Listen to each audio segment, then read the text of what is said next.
Good morning. This is Matt Clemens from Digital Deployment. Today we're going to be talking about the art and science of search engine optimization. Before we get started, I just want to make sure that you're familiar with the webinar software.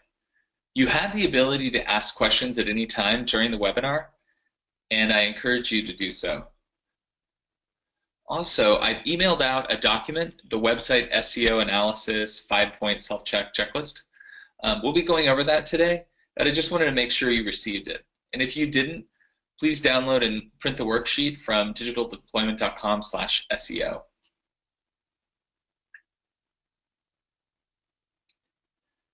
And just a little bit about us. Digital Deployment has been around since 2004, and Digital Deployment, along with our brand Streamline, have been successful in creating over 300 websites. In fact, we produced about 95 in the last 12 months, really ramping up. And our commitment is to empowering communication and connecting communities. Today we're going to cover a few topics. I'm going to begin by talking about what SEO is. Then I'm going to talk about why it matters. Then we're going to go into the depths of how it works. After that, I'm going to give you some practical tips and show you how you can evaluate your own site and improve your SEO. So first, let's talk about what is search engine optimization. Search engine optimization is the process of affecting the rank and visibility of unpaid search results.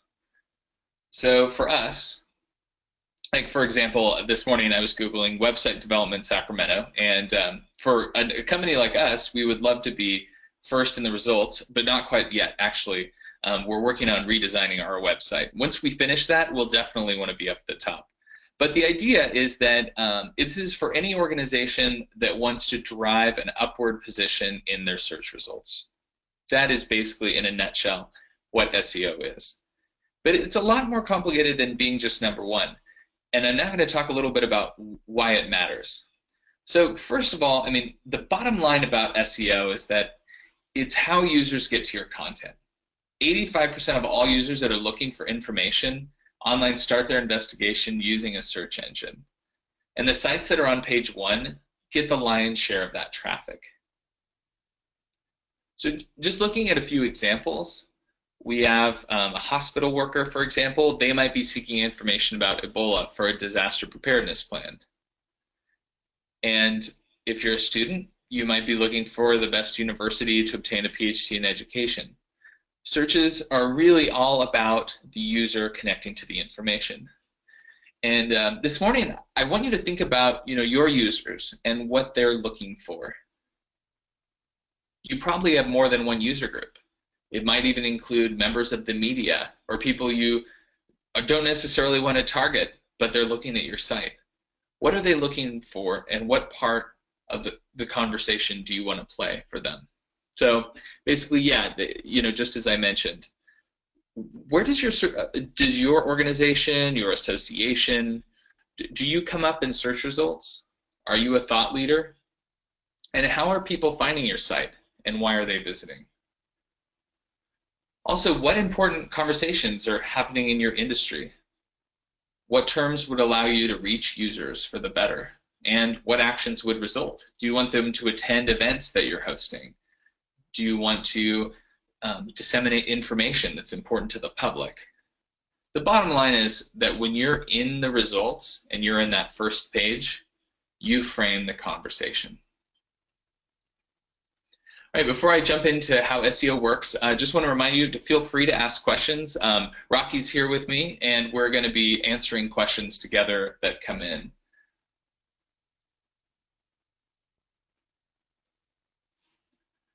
All right, so how do search engines work? So search engines work by taking care of this matching problem.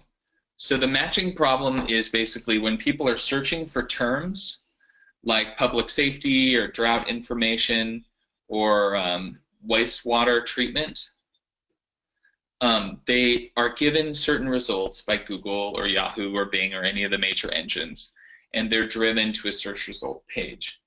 So this seems fairly obvious or fairly straightforward, but the objective is to get the right user to the right content. This is actually very hard for search engines to do, and it really is a bit of a mystery, and it's fairly complicated. So what we recommend is a number of things, but we're not going to go through. This is one particular graphic that somebody has produced to try to communicate it. It's called the periodic table of success factors. It's not going to be that complicated. We're going to just point you to 4 or 5 key things that you can do, fortunately. So the primary factors that we like to think about is a secret formula. So for example, there's RankBrain, which is sort of the new machine learning. There's PageRank, which is a way of assigning, a system that Google has to assign a value to each page in the search results. Next is the content on the page. So the site formatting, the content quality, that's a huge factor in the match. If you have great content, if it's well written, if it's appropriate, it has the right keywords, that's a big deal. And also another really big deal is content that links to the page. Now links, for example, are described in this graphic, PageRank. So PageRank is actually where big sites point to other sites and help share the rank. So this highly technical looking graphic was produced by Google, and Google has the ability to basically scan the entire internet and figure out who is credible and who isn't by creating this graph. And what's really remarkable about PageRank is Google has done an outstanding job figuring out who credible sources of information are and who are not. And we're going to actually talk about some examples of PageRank. Unfortunately, Google closed this and made it private, so they no longer share the rank of every site, but basically everyone was assigned a rank between 0 and 10. And then from there, you would understand how credible you were. And then, so what we see here, if you can see, like we have a lot of the little green objects, and these could be small bloggers, and all of these small bloggers or these posts on social media that are not themselves highly credible, when there's a lot of them, they create credibility. And that's why you see sort of this blue object. We call it sort of the man of the people here. This person, now having gained all this credibility from these smaller sites, can point to someone and make them a big deal. Not maybe as big of a deal as he is, but they can make, they can sort of share the love. Then over here in the yellow, this could be like the New York Times or something that's highly credible and has a lot of rank. Just a single link to this other site, even though nobody else is pointing to them, gives them more credibility than the man of the people pointing to someone. So it's just an interesting graphic to sort of give you a sense of how popularity is created. It's very much like a circular problem. It's tricky math to solve, but Google has done an outstanding job doing that. Now this can be taken advantage of, and so can keywords. So this is actually pretty funny. Back in 2003, there was this campaign to link the content, or to use text and links to kind of tweak and hack the results that showed up in search engines. So there is this campaign where everybody linked to the biography of the president with the term miserable failure. And that resulted in the biography of the president showing up as the first result, because back to the PageRank, with so many people linking to someone with using a specific keyword, they were able to create that result, even though those terms were never used on this page itself. The way that others talk about you does influence what keywords match for your site. Now, this actually stayed this way for a few weeks until Google was able to sort of tweak their algorithm to get rid of it. But they do not do sort of one-off overrides. So anytime someone's taking advantage of their algorithm, they have to work really hard to correct the algorithm. They don't just necessarily block or blacklist certain things. So now, unfortunately, PageRank, it was such a helpful tool, and even just a year ago we were using it, but they decided to make it secret again in 2016, and they disabled our ability to see it. Fortunately, there are some other great tools that can help us approximate PageRank. So one of those tools is Moz.com's Open Site Explorer, and they have this thing called the Domain Authority Ranking, DA, and instead of being on a scale of 0 to 10, it's on a scale of 1 to 100. So in your handout, we actually have the checkpoint for your domain authority, and I invite you to go ahead and check out your score and take a look at what that means. So most of you are probably going to be between the 10 to 30 range. Even digital deployment itself is in the 30 range. You have a local reach. Now, if you have more of a statewide reach, you'll go above the 30s into the 40s. And once you're 40s and 50s, you're more of a national organization, or you have a lot of people accessing your site. And then beyond that, you're just killing it. And we only have a few clients in that range. And just as an example, I'm looking at some sites that we maintain. Like ucdavis.edu as a domain has a score of 80, which is outstanding, but you have to remember that UC Davis includes everything, including its medical center, all of the schools within it. So if you're on a big domain, you actually have the benefit of, a higher page rank. Now, one thing that Moz does not do with its domain authority that Google PageRank actually did is separate subdomains. So the Graduate School of Management at UC Davis, or the School of Education at UC Davis, actually has a different ranking than the main school itself.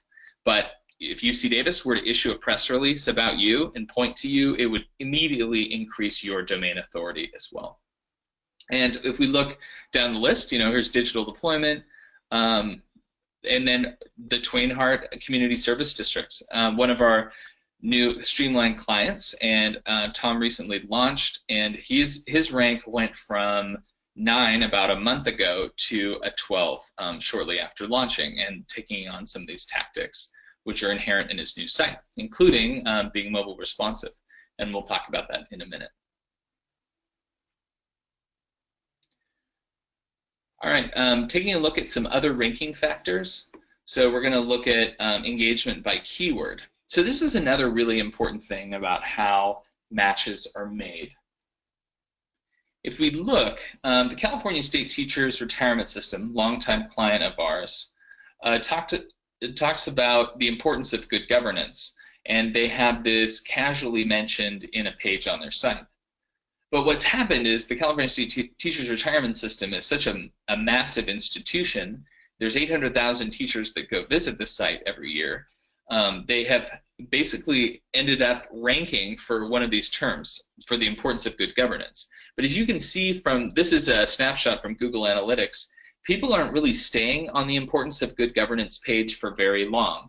You can see that it has a high bounce rate. That part is highlighted in yellow, and the bounce rate means that somebody came to the page and they left shortly thereafter, and they didn't stay for very long.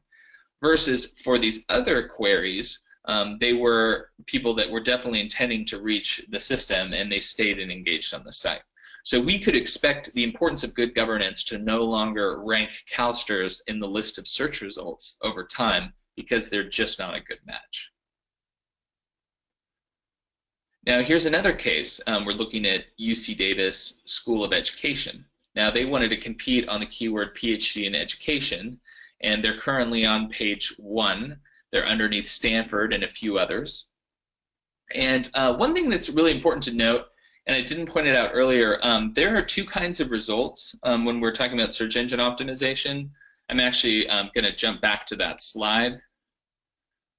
So one of the things is there are advertisements, and Google has been making advertisements blend in more and more with actual search results. These people that are here are paying to be in the list. What we're talking about with search engine optimization is the organic search results that are right here in the middle, not the ones on the right, not the ones on top. And they've even taken away this yellow light, so it's around ads, so you barely even notice the difference between commercial results and results based on merit and search. And that's really too bad, and I think really Google is shifting to encourage people to buy their rank instead of earn their rank, and that is just sort of endemic of the business model.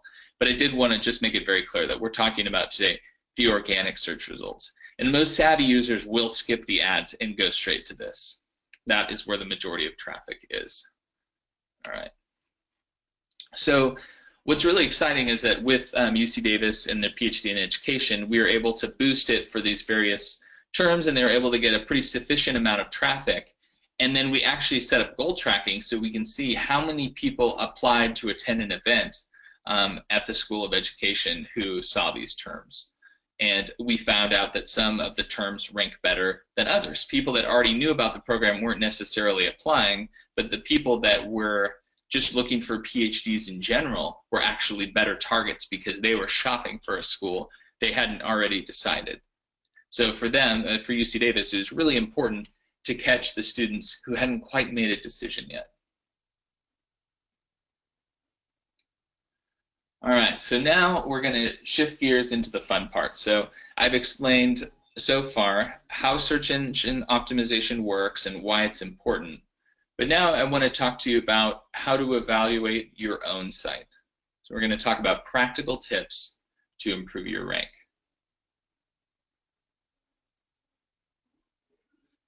Now's the time to grab your handout if you have it in front of you, hopefully. If you don't, you're welcome to go grab a copy at digitaldeployment.com/SEO. I've posted it for you today. You can download it and print it. And I think these worksheets are great and very useful for you as a takeaway from this talk. So first, I want to encourage you to check out your domain authority. So do I have any volunteers? And if I do, go ahead and send me as a question your URL that you'd like me to scan, and I can do it on this webinar. Any brave participants?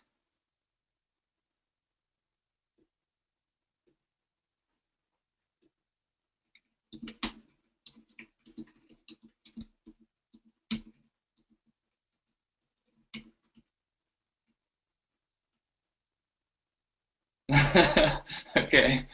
AJ says, SACOG ranks at 45, not too shabby. No, that's not shabby at all, AJ. Thank you. All right, Cindy, thank you for being very brave. We're going to go ahead and run that right now as a test. So here we go.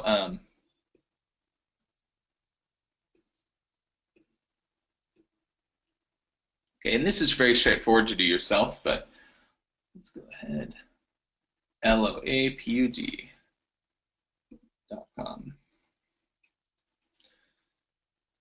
All right, so Cindy, you just launched your site recently, I believe, and this is not unusual. So the Lake Oroville Area Public Utility District, when you're just getting started, you're going to be a 1. And that was the same thing, you know, with Tom prior to starting his site, as I mentioned before.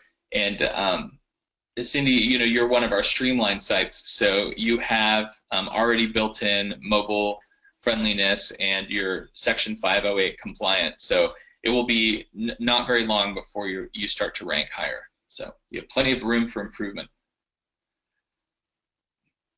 Okay, Margaret, it looks like you already had a head start.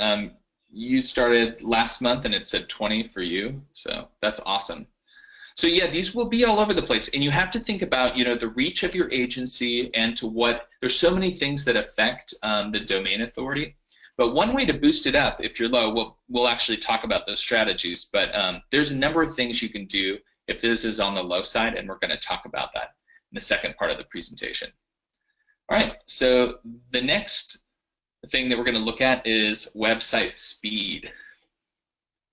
So now beware, there are a number of speed ranking services, and Google even has one. But if they're rule-based rankings, like if they just look at your code and make a determination, it's not as accurate or necessarily as relevant as, say, a service like Web Page Test.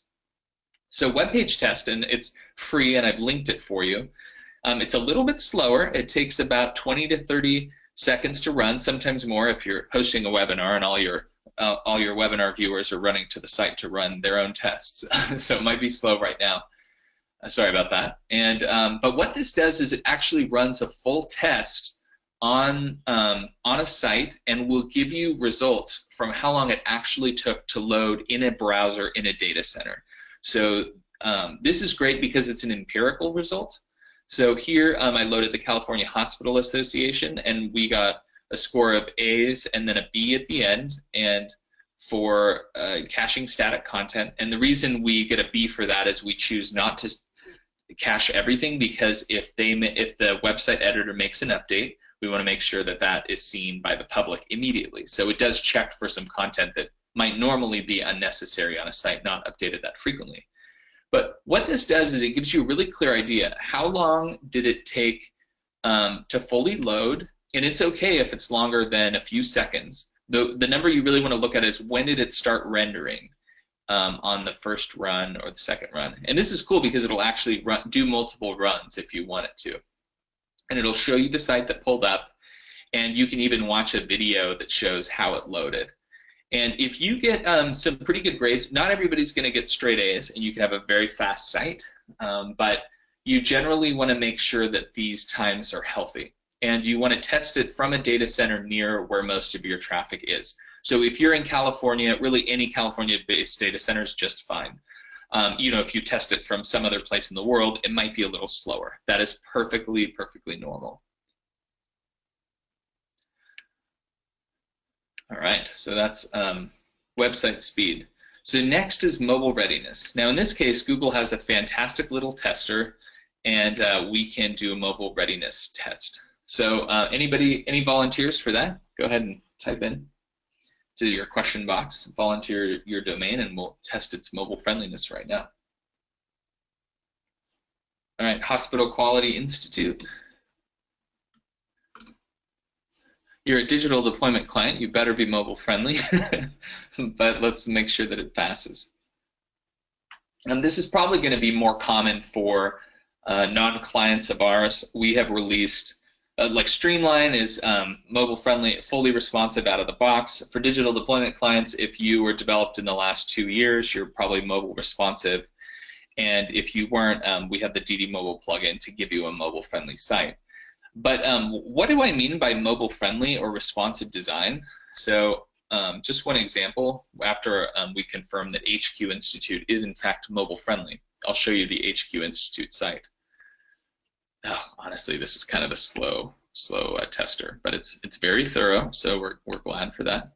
While it's loading, what it's testing for is this site, and this is the Hospital Quality Institute, a longtime client, and we actually redesigned them to have a mobile responsive site. And what this means is that as you shrink your screen, it will automatically relay out the page to look good at any sized browser. So if I'm on a phone like this, hey, it looks pretty good, and it actually collapses some of this content in the mobile interface, and then as I expand it, it does this. Now why does this matter? Why does Google care if you have a mobile friendly site or not? Well, it turns out that people don't, if they click on a search result and they get to a site and it's not mobile friendly and they're on a mobile device, they leave because they can't read it. It's a hassle to use. And Google actually initiated this change in their search algorithm. It was called Mobilegeddon. And what Mobilegeddon was is where they basically applied a rank penalty to anybody that did not have a mobile friendly site. Now this was really a bad thing, and if you're a Streamline customer and you're a special district, you can really imagine how this would be problematic, where somebody basically is coming to your organization for a picnic or some event, and they searched at home and they found directions to your location, and then on the road, they lost their Post-it note and they forgot your address, and they go to look you up on their phone, and you're not anywhere to be found in search results. This is what happened when people don't have mobile-friendly sites. Oh, just to make sure, yes, in fact, HQ Institute is a mobile-friendly site. So it's a very simple test to run. You either pass or you don't, and as a result of this test, Google will either penalize you or they won't. So next, the other checkpoint is to see if you're using any kind of analytics or continuous improvement tools. So one of my favorites is the Built With tool. So if you want to know if your site has Google Analytics installed, you can go to builtwith.com, or if you want to see if your competitor has it installed, which is even more fun, you can actually run this on any site, And I'll go ahead and run this on HQ Institute. No, you know what? I'll actually run it on Lake Oroville. Here we go. And what this shows is it shows you all of the technology that's in use. So you can see if they're using Google Analytics. And if you're a Streamline customer, it's not necessarily turned on by default, but Google Analytics is free to go sign up. You just go to google.com/analytics, and you can sign up and get these great free tools that will let you look at website traffic and take a look at what are the most popular pages and how users are spending the time on your site. All right, and last but not least, standards compliance and accessibility. So, accessibility today is a really big topic, and there are multiple levels of accessibility that you can have. There is Section 508, which is basically enshrined in federal law, and that's a section of the U.S. Rehabilitation Act, and that is basically ensuring that you follow certain standards on your website to make sure that a user who's visually impaired or can't see very well has the ability to navigate your site, and they include a wide array of disabilities. And that is continuing to evolve. Section 508 and another standard called WCAG 2.0, AA are actually going to be the same thing. So starting in 2018, Section 508 and WCAG AA are going to be the standards for accessibility. And this is basically, if you think of your website as a building, Section 508 is basically ensuring that you have a wheelchair ramp. And in fact, people have been sued for not maintaining accessible websites and not making sure that their clients or their customers can perform the tasks necessary if they have a disability. So this is really something to be aware of. It's very important. And why this applies to search engine optimization is because search engine is sort of like a visually disabled user. They can't see very well, and so it relies on you having good markup. It relies on your website sort of being built to the proper standards. And you're welcome to try the tests. Cynthia says, and others. Now those are just scanners, so they're fairly black and white, and if you actually read the WCAG standards, they're much more open, and they're not, scanners alone don't really tell you if you have an accessible site. So just make sure that you check with your provider to make sure that they are maintaining an accessible site with you, because that also has a huge impact on your search rank, and it's one of the things that you want to check. So now that you have familiarized yourself with the key checkpoints that are important signals in search engine optimization, we're going to talk about how you can actually improve your SEO. And you can focus on this by improving your domain authority or the page authority for certain pages that you want using the Moz tool or any of the other tools. And what's really cool is basically the Moz tool is an approximation of your page rank. When you actually shift from a lower score to a higher score, we've seen this, all of a sudden you start to really rank in search results much higher, and all of a sudden you start getting a lot more traffic and a lot more inquiries. And we saw this with the Institute for Local Government.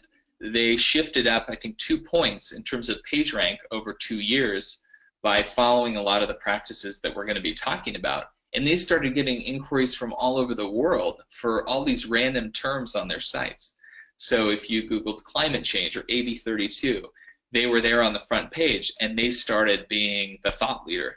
Because if you think about, when people search, they get their impression of a topic based on what's written in the first 10 results or so.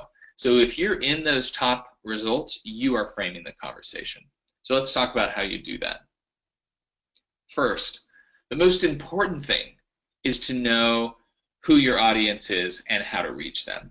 So we offer, as part of Digital Deployment's 5-phase process, we have an exploration exercise where you go through and identify your users. And it's great. There's a TED Talk linked. It includes Simon Sinek's talk on Focus on the Why.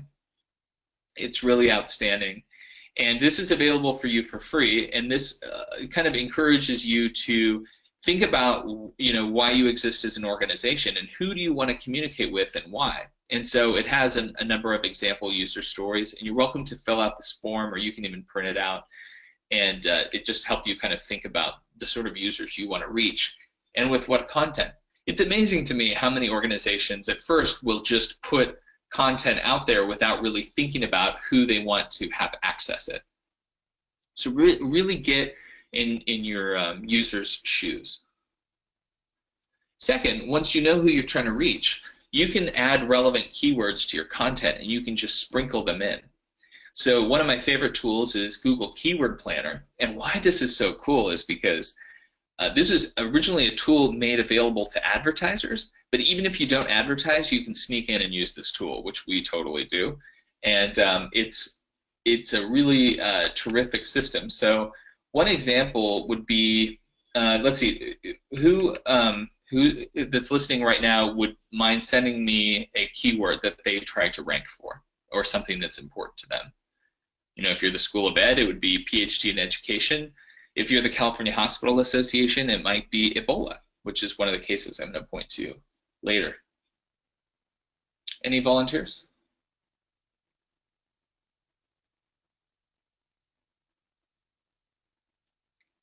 Okay, so Cindy Quigley, so sewer, so sewage, okay, so you're a sewer district and taking care of that. So this will be kind of interesting. We're going to plug this in. So this is Google Keyword Planner. And I'm going to go ahead and type in the word sewer. So if you want to be relevant in the field of sewage, how do you stay relevant? So this is really cool. So it shows you here, first of all, you have an average monthly searches targeting within California. So I have a geographical constraint. So it gets between 1 to 10,000 searches a day. It's not a very competitive keyword, but it is a broad keyword, and if you wanted to bid on it, you could pay a certain amount of money for clicks, which is basically the business model around search. And now what it will show you are all of the keyword ideas, so other words that people use. So that includes drainage, it includes sewer service, sewer system, sewage system, sanitary, combined sewer overflow, and then people are also looking for cameras and pumps and snakes and drains and shower drains and plumbing.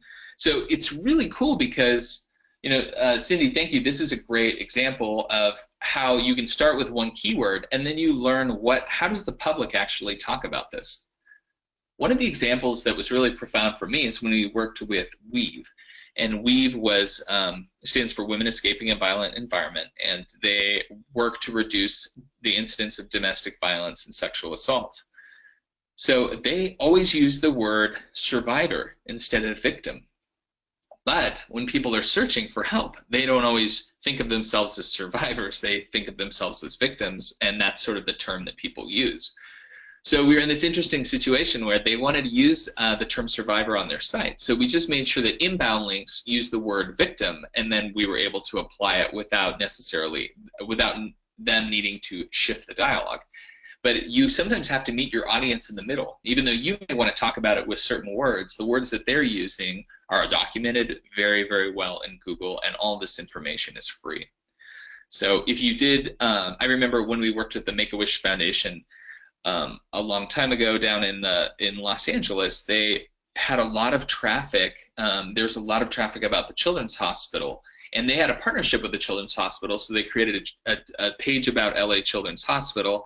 And then they ended up getting a ton of traffic to that page, and people learned about the partnership and how the Make-A-Wish Foundation works with the Children's Hospital. And they ended up getting donations and other things because they were attracting people that didn't know about their brand already, or maybe had forgotten that they could contribute and make a difference for organizations that they care about. So this is a great way to figure out complementary keywords and catch some traffic that's relevant. But you don't want to do what was happening with CalSTRS, and CalSTRS obviously didn't intend for this. It was way down on their keywords. But you don't want to get a lot of traffic that bounces or finds your information irrelevant, or you'll end up not ranking for that keyword and your quality score will go down. All right, we have another one, patient safety.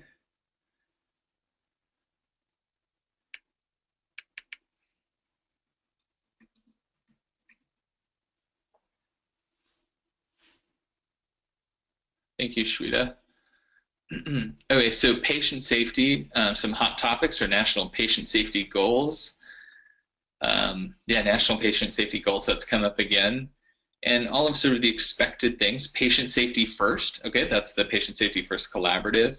It's awesome. Healthcare safety, improvement, patient safety, all the things you would expect. But if you can take some of these, if they're relevant, and sprinkle them into your content, it will make sure that you're staying aligned with the high volume searches. Okay, and how you get to this page too, it's available in that printout, which is at digitaldeployment.com/SEO. All of these tools that I'm discussing are linked. All right, so that was how you add relevant keywords. So now we're going to move to technique number 3, which is getting inbound links. So one of the best things and easiest things you can do is to ask your members or partners or citizens to link to your strategic pages. So particularly those with a high domain authority. So think about the people that you work with a lot, scan their site, see how they rank.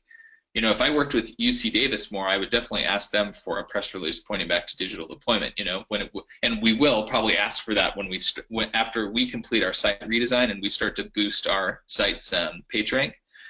That's definitely something that we're going to do. And this is really easy. I mean, it's as simple as just saying, hey, you know, partner, in the press release you just posted yesterday, would you please link rain and mosquitoes in the second paragraph to this URL on our site? Or if not, would you consider adding us at the end as a related resource? How many of you have had press about your organization but not had a link, any link in that article to you? If so, you're missing an enormous opportunity. And we've done, when the Bee covers us or we've been in other publications, we just ask them to link to our site, and it has helped our rank tremendously. And the second thing too is just posting your content to social media. That gives you those little references, like we showed in the PageRank graphic, those small green circles. Every post you have to social media is a small link back to you, and that helps. And especially encourage sharing, because that will just spread the love and help you grow some organic rank over time. All right, technique number 4 is to create topic pages. This is really important, and for all of you digital deployment and streamline customers, you have the perfect system to do this because it's all organized in a taxonomy architecture. And I'll show you what I mean by that by showing you some examples of sites that do this well. So instead of just organizing your site by kind of content, so you just have education events and publications and dumping all of the stuff in these large repositories, consider also organizing your content by topic area, particularly topics you find in Keyword Planner. So just some examples of this. The Education Writers Association actually had 5 different sites. They had a blog, they had a site for all of their publications, they had a site for their events, different sites for each event, and it just was very complicated. So what we did with them is we folded all of this content into a single site, and you could still find events in the event tab, and you could find other types of content in other tabs. But what we did is we created a topics repository. And so if you wanted to learn about Common Core, we took all the different kinds of information, like news, reports, webinars, videos, and we organized them into one section. So you have everything that's happening in the world of Common Core in one spot. Now, this might be a little hectic to look at, but the search engine gets very excited because here you have a Common Core page with all of these posts about the things happening in Common Core that you were just happening to add to your website anyway. And then all of these pieces of content link back to the Common Core landing page, and it looks very appetizing to an algorithm that's trying to analyze content because it has the keyword everywhere. Same thing with the California Hospital Association. So when there was an Ebola crisis a few years ago, they actually created a new Ebola navigation term, and it was called Ebola Preparedness, and they just grabbed stuff that they already had from other sections of the site and placed it in here. And they're actually still on page number 1 for Ebola California. They're still on the first page. So if you're looking for Ebola leadership, They're right underneath the Center for Disease Control, and they've become an absolute authority. If you look at Antelope Valley Air Quality Management District, they just recently launched, but they have a grants page, and they've been adding a lot of things to the grants, like the Alternative Vehicle Fuel Program, even a lawnmower exchange. So if you Google Antelope Valley Air Quality Grants, they're of course #1, but if you actually just Google even Antelope Valley grants, they're on the first page too, because of the way that they're organizing things around topics that are frequently searched. San Mateo County Health, they did this again with behavioral health services. So they used accessible language, even though they think of themselves as behavioral health services. Nobody searches for behavioral health services, right? Let's face it. So they instead just listed mental health and substance abuse, and then they talked about behavioral health and recovery services. It's great. And they listed events, and they have lots of activity in this area. And then there's cases where you become #1 and you didn't even mean to. So this is the case of the Western Manufactured Housing Association, which is pretty cool. They created additional content of interest to members and beyond, and they became the #1 ranked for pool signage requirements in California. I mean, how random, right? And this page gets more traffic than any other page on their site. But I guess it's because people really need to know what are the pool signage requirements in California, and this is something that manufactured housing communities have to deal with a lot, and they just happened to build the page that was the authority on pool signage requirements. So you never know. If you're an organization with a lot of good information, it never hurts to put it online and to get traffic to those pages, because it just increases your overall credibility. And when your credibility is increased, you'll go from page 5 and 6 to pages 1 and 2 for all of the keywords that your site contains. And you just never know what's going to help. And so if you've got good content, put it out there, and search engines will figure out, what you need to be ranked for and what people are finding useful. So some other tips. Try to use schema if your CMS supports it. If you're on digital deployment or streamline, this is taken care of for you. And this also makes sure that your domain is short without hyphens and on a standard top-level domain, so a .org, .com. If we were digitaldeployment.website, we would not be as credible as digitaldeployment.com. And just an example, this is sort of what the metadata does, and the schema URLs. They basically help search engines understand the kind of content. So if this was your search result, it could add things like upcoming events, because upcoming events would follow that.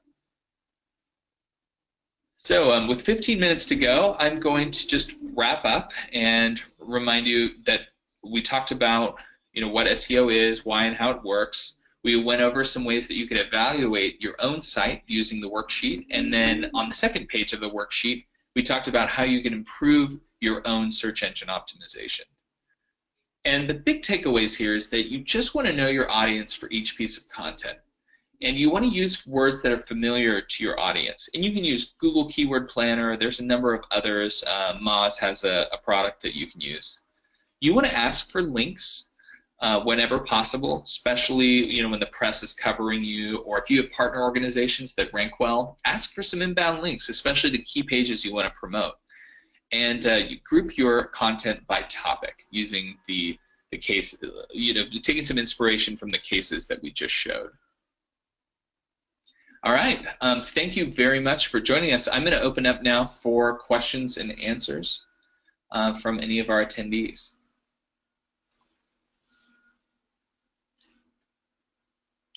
All right, first, should you focus on complementary keywords that have the highest ratings? This is from Jennifer. You mean by that complementary? Oh yeah. So when we looked at the keywords on that slide, let me actually jump back to that.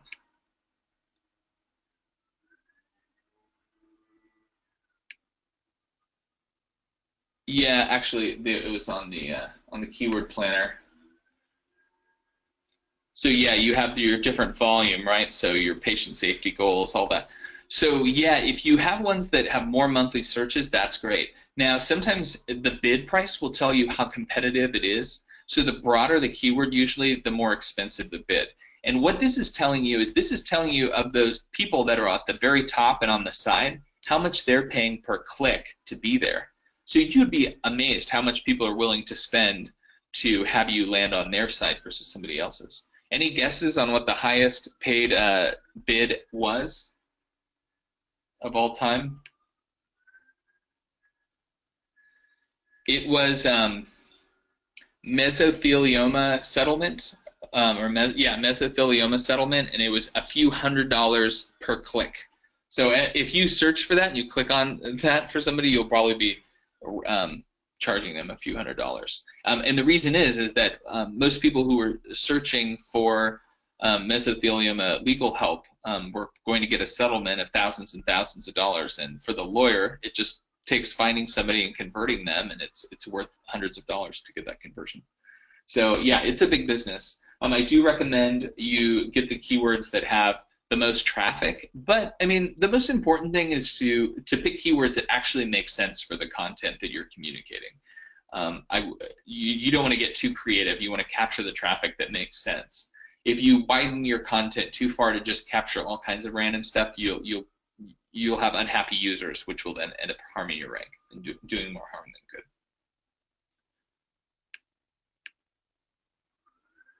Okay, Margaret, it sounds like that AdWords link on your computer was saying it was giving you a warning. I'd be happy to follow up with you on that.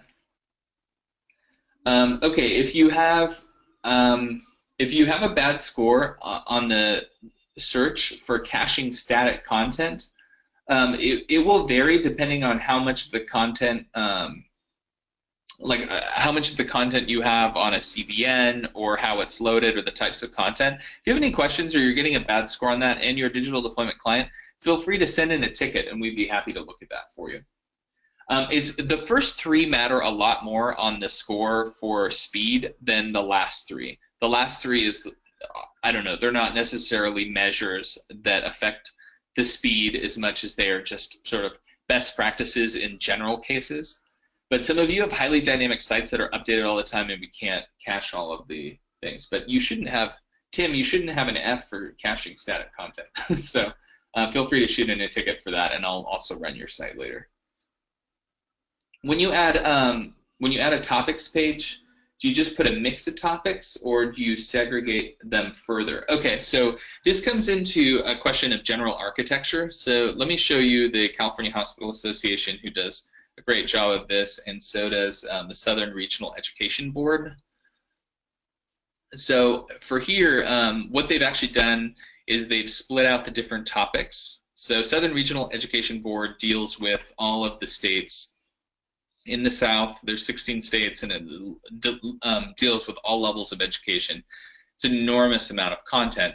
And so what you can do is you can go to topics, and so they have like college affordability, and then they have subtopics underneath. So sometimes like educator effectiveness might have a lot of different subsections, and so they can really break it down. And I know EWA actually went from having a topic for everything that I showed you in the example to, they've consolidated their topics a little bit more into bigger categories like higher ed, P12, P16.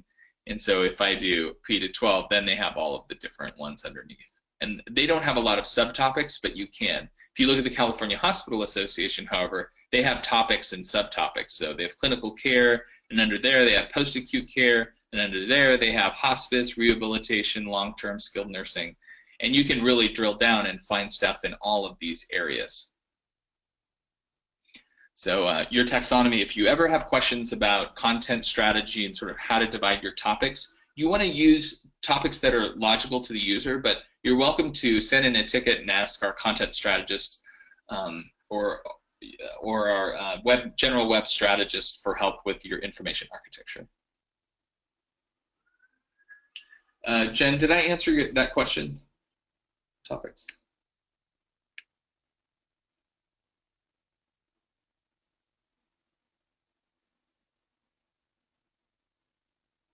All right. All right, any other questions for me?